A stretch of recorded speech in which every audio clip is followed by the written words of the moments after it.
Welcome friends to think auxin. मैं हूं doctor Rupal और आज के मेडिकल न्यूज़ पे नज़र डालते हैं।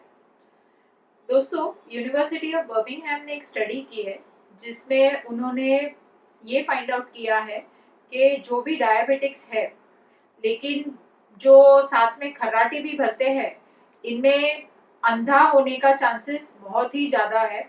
यहाँ तक कि उन्होंने ये कहा है कि जो डायबिटीज है और साथ में खर्राटे भी भरते हैं, ये 4 साल में टोटली अंधे हो जाते हैं। अब ये अंधापा उनको इसकी वजह से होता है कि डायबिटिक न्यूरोपैथी की वजह से। अब ये डायबिटिक न्यूरोपैथी क्या चीज़ है, इसके बारे में मैं आपको एक अलग से वीडियो बनाऊंगी। तो इन्होंने दोस्तों ये यूनिवर्सिटी ऑफ बर्मिंघम ने ये एक स्टडी ऐसे पेशेंट्स में किया कि एक तरफ उन्होंने ऐसे पेशेंट्स लिए जिनमें डायबिटीज है और खर्राटे नहीं भरते, दूसरी तरफ उन्होंने ऐसे पेशेंट्स लिए जो डायबिटीज है और खर्राटे भी भरते हैं। तो इसमें ये स्टडी में उन्होंने ये फाइंड आउट किया कि जिनको ऑलरेडी जो डायबिटीज है लेकिन साथ साथ में खर्राटे भरते हैं, खर्राटे भरना दोस्तों उसको बोलते हैं ऑब्स्ट्रक्टिव स्लीप एपनिया।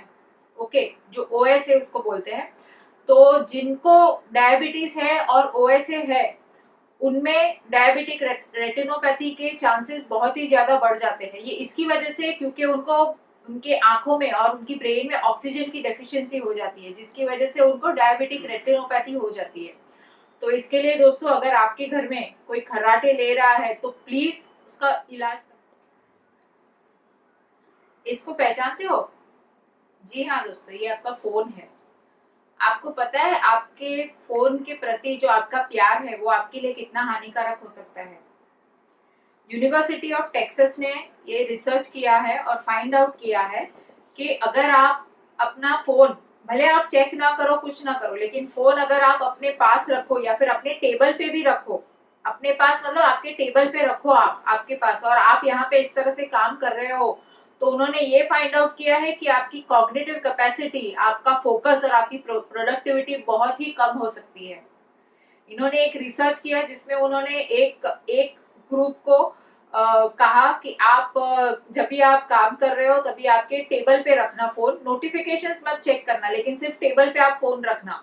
तो उनमें ये पाया गया कि उनकी प्रोडक्टिविटी काफी कम हो गई, उनकी कॉग्निटिव कैपेसिटी मतलब जो फोकस रहता है काम करने का फोकस, वो बहुत ही कम हो गया। और दूसरा एक ग्रुप उन्होंने स्टडी किया जहाँ पे उनको ये कहा गया कि आपका फोन आप आपके बैग में रख दीजिए या फिर ड्रॉअर में रख दीजिए या फिर कबर्ड में रख दीजिए, फोन कहीं भी आसपास नजर नहीं आना चाहिए। तो इसमें उन्होंने देखा कि इनके काम करने की कैपेसिटी अच्छी हो रही है, क्वालिटी ऑफ वर्क इंप्रूव हो रहा है। तो दोस्तों, ये एक काफी सीरियस बात है, खास करके ऐसे लोगों के लिए जिनको पसंद है कि काफी परफेक्शनिस्ट है और जिनको ये चाहिए कि उनका जो भी काम हो वो काफी परफेक्ट हो, स्पेशली क्रिएटिव लोगों के लिए। तो प्लीज मेरा ये रिक्वेस्ट है कि आपका फोन जब भी आप काम कर रहे हो तो प्लीज आपके काम पे फोकस कीजिए। फोन आप अपने ड्रॉअर में रख दीजिए या फिर आपके बैग में रख दीजिए या फिर आपके पर्स में रख दीजिए। ओके। वॉशिंगटन यूनिवर्सिटी ने एक रिसर्च में ये फाइंड आउट किया है कि कीड़े मकोड़े खाने वाले जो ह्यूमन बींग्स थे, जो अपने पूर्वज थे, बहुत ही, मैं राम लक्ष्मण की बात नहीं कर रही हूँ, मैं बहुत ही पुराने पूर्वज की बात कर रही हूँ, यहाँ तक कि निएंडरथाल एजेस के बारे में, निएंडरथाल के बारे में मैं बात कर रही हूँ। तो दोस्तों, इनका मानना है, यूनिवर्सिटी ऑफ वॉशिंगटन का ये मानना है कि ये जो हमारे पूर्वज थे, इनका जो कॉग्निटिव स्किल्स डेवलपमेंट हुआ, जो प्रॉब्लम सॉल्विंग स्किल्स डेवलप हुआ और जो इनका ब्रेन का जो विकास हुआ, जैसे कि आपको सबको पता होगा कि पहले हम एप्स थे और उसमें से फिर हम लोग निएंडरथाल बने और फिर ह्यूमन एवोल्यूशन में हम अभी जो ह्यूमंस है वो हुए। तो साइंटिस्ट ने ये फाइंड आउट किया कि जो अपने निएंडरथाल्स थे, उनकी ब्रेन का जो प्रोग्रेस और ब्रेन की जो साइज स्टार्टिंग में बहुत ही छोटी थी, लेकिन ब्रेन की साइज उनकी इसलिए बड़ी, जो अभी आपको पता होगा कि ह्यूमन ब्रेन की काफी बड़ी साइज है compare to all living beings. Okay, खाने में जब भी ड्रॉट आता था या जब भी बाढ़ आती थी, तभी कोई चीजें उनको इजीली अवेलेबल नहीं होती थी। जैसे उस जमाने में होटल्स, रेस्टोरेंट, होम डिलीवरी नहीं था, तो उस जमाने में उनको खुद का खाना खुद ढूंढना पड़ता था, शिकार करना पड़ता था। तो बहुत बार जब भी सूखा पड़ता था तो कुछ भी अवेलेबल नहीं था, जैसे प्लांट्स भी अवेलेबल नहीं थे, एनिमल्स वगैरह शिकार करने के लिए कुछ भी अवेलेबल नहीं था। ऐसे में जो हमारे पूर्वज थे वो क्या करते थे, कीड़े मकोड़े खोजते थे, कीड़े मकोड़े वो खोद कर निकालते थे, छोटे छोटे छेदों में ढूंढते थे कीड़े मकोड़े। तो इसकी वजह से उनकी कॉग्निटिव स्किल्स काफी डेवलप हुई, उनकी क्रिएटिविटी बढ़ी, उनकी प्रॉब्लम सॉल्विंग स्किल्स बहुत ही डेवलप हुई। और इसके लिए वो लोग बोलते हैं कि ये जो इंसेक्ट डाइट है इसकी वजह से निएंडरथैल की ब्रेन भी डेवलप हुई। और दूसरा ये भी है कि इंसेक्ट डाइट एक बहुत ही रिच प्रोटीन सोर्स था, जिसकी वजह से उनके मसल्स डेवलप होते थे और उनको फुल कम खाने में ज्यादा न्यूट्रिशन मिलता था। तो ये था वो न्यूज। दोस्तों आज मैं बात करने वाली हूँ एक ऐसे ड्रग के बारे में जिसका नाम है ज़ोलपीडेम। आप ऐसे मैंने ज़ोलपीडेम कहा तो आप नहीं पहचानोगे, मैं आपको बताती हूँ ये ज़ोलपीडेम क्या है। दोस्तों ये ज़ोलपीडेम को फेमसली डेट रेप ड्रग की तरह भी जाना जाता है। और ये जो दवाई है ज़ोलपीडेम, ये नींद की बीमारी में यूजफुल होती है। जिनको नींद आंख नहीं लगती, जिनको नींद आने में तकलीफ होती है, उनके लिए ये ज़ोलपीडेम यूज होता है। तो ऑफ कोर्स इसके बहुत सारे साइड इफेक्ट्स हैं, लेकिन दोस्तों एक यूनिवर्सिटी ऑफ मिशिगन के ने एक नया फाइंड आउट किया है। इन्होंने ये ज़ोलपीडेम जो ड्रग है ये कोमा के पेशेंट्स में यूज किया।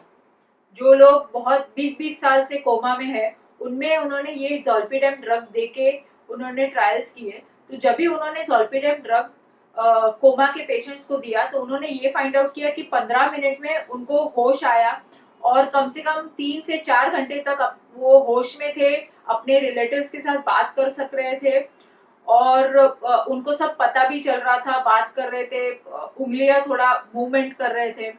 तो ये एक बहुत ही बड़ा रेवोल्यूशनरी, बहुत ही बड़ा एक फाइंडिंग था। तो इसलिए वो लोग अभी और क्लिनिकल ट्रायल्स कर रहे हैं। उनका ये मानना है कि ज़ोलपीडेम वो लोग सक्सेसफुली यूज कर सकते हैं पार्किंसंस डिजीज में, बाद में बहुत सारे ब्रेन इंजरीज में, स्पेशली जहाँ पे बेसल गैंग्लिया, ये जो बेसल गैंग्लिया जो एक पार्ट ऑफ द ब्रेन रहता है, वहाँ पे जब भी किसी भी तरह की ब्रेन इंजरी हो और ब्रेन इंजरी की वजह से पेशेंट जब भी कोमा में चला जाए तो उसमें खास करके ये ज़ोलपीडेम ड्रग बहुत ही इफेक्टिव है। और उसका वो लोग अभी तक सक्सेसफुल क्लिनिकल ट्रायल्स कर रहे हैं। और होपफुली ये ड्रग आने मार्केट में आने से जो काफी सारे ऐसे पेशेंट्स हैं जिनके रिलेटिव्स हैं जो 15-15, 20-20 साल से कोमा में है, अपने घर वालों को नहीं देख सकते हैं, अपने आसपास के जो बच्चे हैं, छोटे बच्चे, वो अभी बड़े हो गए, उनको मिल नहीं सकते। तो ऐसे लोगों में वो काफी यूजफुल होगा। और दोस्तों अभी मैं एक ऐसे माइक्रो ऑर्गेनिज्म के बारे में बात करने वाली हूँ, शायद आपको पता नहीं होगा इसके बारे में। उसका नाम है आर्किया। ओके, तो लॉरेंस बर्कली नेशनल लैब ने इसको फाइंड आउट किया है। ये दोस्तों एक बैक्टीरिया नहीं है, लेकिन एक तरह का माइक्रो ऑर्गेनिज्म है जो आपकी चमड़ी पे रहता है। ओके, अभी इसकी क्या क्या खासियत है वो मैं आपको बताती हूँ। ये खास करके जो बच्चों में जो 12 साल से छोटे हैं और जो 60 साल के ऊपर के लोग हैं, इनमें ये ज्यादा पाया जाता है। ओके, आप सोचोगे कि मेरी चमड़ी पे ये सब क्या सब गंदी गंदी चीजें हैं, लेकिन दोस्तों आपको ये जान के खुशी होगी कि ये जो आर्किया है ये अपना दोस्त है। ये मतलब इससे आपको कुछ तकलीफ नहीं होने वाली है, इससे आपको फायदे ही फायदे हैं। इसके बारे में मैं आपको बताती हूँ।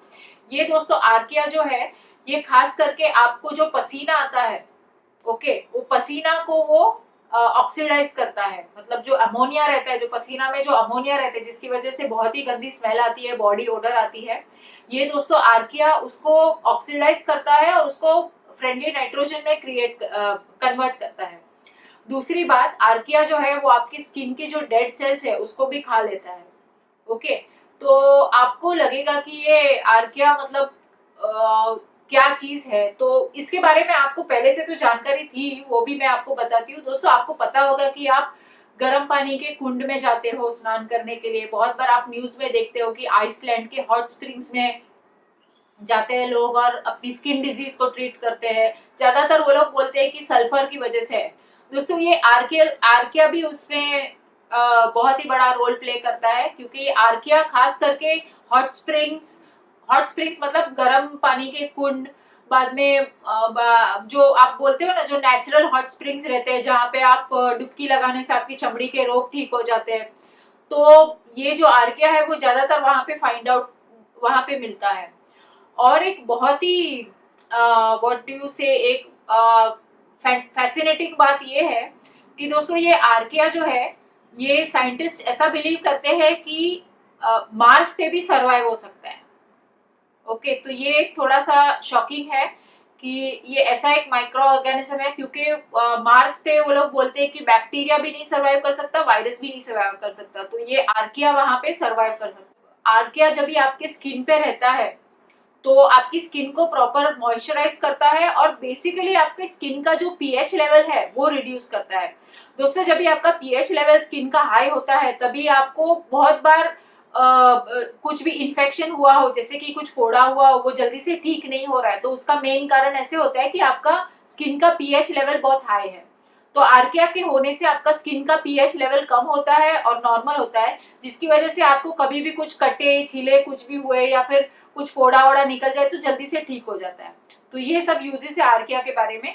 तो नेक्स्ट टाइम जब भी आपको अपने आप में से गंदी बॉडी ओडर आए या फिर आप खुजली करो और बहुत सारे डेड सेल्स आपको दिखे, तो आप ये सोच लेना दोस्तों कि आपके बॉडी में आर्किया की कमी है। दोस्तों आज मैं आपको दो नए गैजेट्स के बारे में बताने वाली हूँ। ये गैजेट्स सॉरी टू से लेकिन मोबाइल फोन या ऐसा कुछ नहीं है, टेक्नोलॉजी नहीं है, मोबाइल फोन नहीं है, ना ही कोई एप्पल का फोन है, ना कोई सैमसंग का फोन है, ना एप्पल की घड़ी है। दोस्तों ये एक बहुत ही सेंसिटिव और रोजमर्रा की चीजों के बारे में है। तो एक कंपनी है जिसका नाम है रानी थेराप्यूटिक्स। इनके जो सीईओ है मीर इमरान, ये हैदराबादी है। इन्होंने एक ऐसा गैजेट निकाला है, वो एक कैप्सूल है। हाँ दोस्तों, आप बोलोगे कि कैप्सूल का मतलब, तो कैप्सूल तो सब लोग लेते हैं, कैप्सूल में उसमें कौन सी नई बात है। तो दोस्तों ये कैप्सूल में ऐसी खास बात है कि आप जैसे इंसुलिन के इंजेक्शंस लेते हो या फिर स्टेरॉइड के इंजेक्शंस लेते हो, खास करके आर्थराइटिस के पेशेंट्स में जिनको घड़ी घड़ी पेन किलर्स के इंजेक्शंस लेने पड़ते हैं, डायबिटीज में जिनको हर रोज इंसुलिन के इंजेक्शंस लेने पड़ते हैं, मल्टीपल स्क्लेरोसिस के पेशेंट्स, तो ऐसे में वो इतने थक जाते हैं, इतने फेडअप हो जाते हैं इंजेक्शंस ले लेके कि वो सोचते हैं अभी जो होना है वो हो जाए, मुझे अभी इंजेक्शंस नहीं लेने, काश ऐसी कोई दवाई हो कि जो मैंने खा लिया और मेरी तकलीफ ठीक हो गई। तो इनके लिए खास करके मीर इमरान ने एक ऐसी कैप्सूल निकाली है। तो इसके अंदर दोस्तों दवाई ऑलरेडी मौजूद रहती है।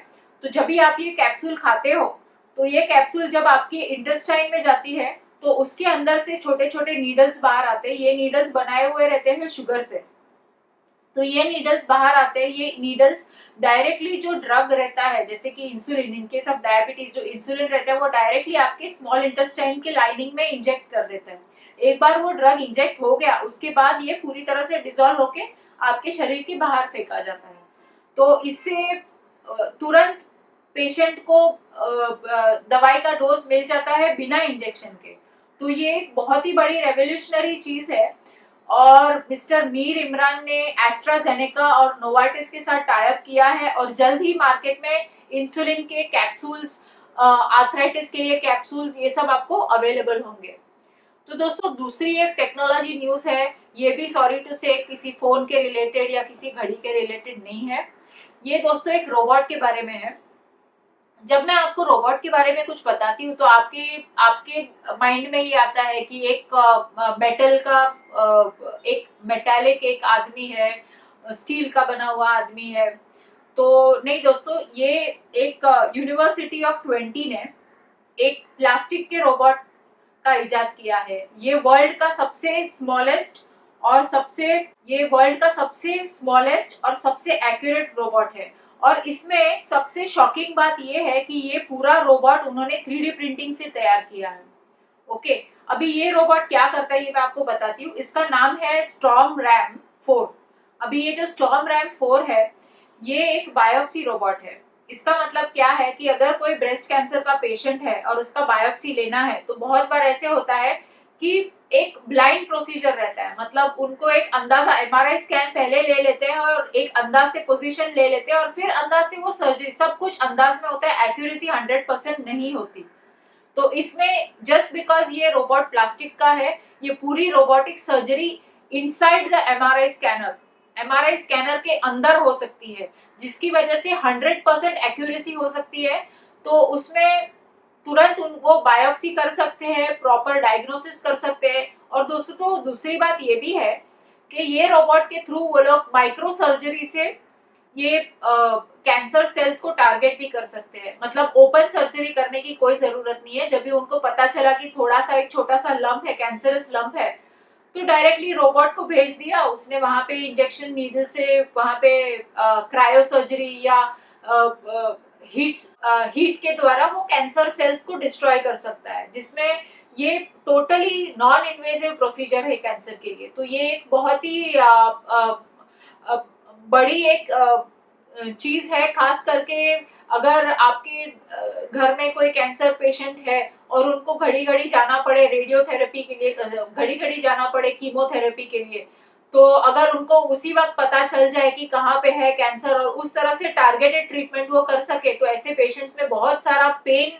मिनिमाइज होगा, बहुत सारा साइकोलॉजिकल ट्रॉमा भी मिनिमाइज होगा। दोस्तों क्या आप रामदेव बाबा को देखकर मेडिटेशन रोज करते हो, योगा प्रैक्टिस करते हो? अगर आप नहीं करते तो जल्दी आपको करना पड़ेगा। इसके कारण मैं आपको बताती हूँ। कॉवेंट्री यूनिवर्सिटी ने एक रिसर्च में फाइंड आउट ये किया है कि जब आपको स्ट्रेस आता है तभी आपका सिंपैथेटिक नर्वस सिस्टम स्टिमुलेट होता है, जिसकी वजह से फ्लाइट और फाइट फिनोमिना की वजह से स्ट्रेस हार्मोन्स निकलते हैं। स्ट्रेस हार्मोन्स निकलते हैं तो ये डायरेक्टली आपके जीन्स पे असर करते हैं और आपके डीएनए प्रोसेस पे असर करते हैं। तो इसके लिए उन्होंने एक प्रोटीन आइसोलेट किया है जिसका नाम है साइटोकाइंस। अभी ये साइटोकाइंस की मात्रा जब भी आपकी बॉडी में बढ़ जाती है तो ये डायरेक्टली आपकी सेल्स को डैमेज करता है, जिसकी वजह से फ्यूचर में आपको कैंसर जैसा रोग हो सकता है, डिप्रेशन हो सकता है या किसी भी तरह की मानसिक बीमारी हो सकती है।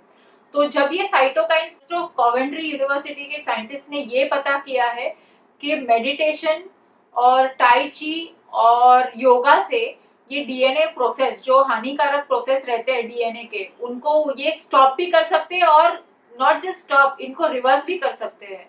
ओके, तो जब आप मेडिटेशन योगा ये सब करते हो तो साइटोकाइंस के लेवल काफी लो हो जाते हैं, जिसकी वजह से आपके सेल्यूलर डैमेज जो भी हुआ होगा, खास करके दोस्तों स्ट्रेस की वजह से आपने देखा होगा कि बहुत जल्दी, मतलब आदमी जल्दी बूढ़ा लगने लगता है।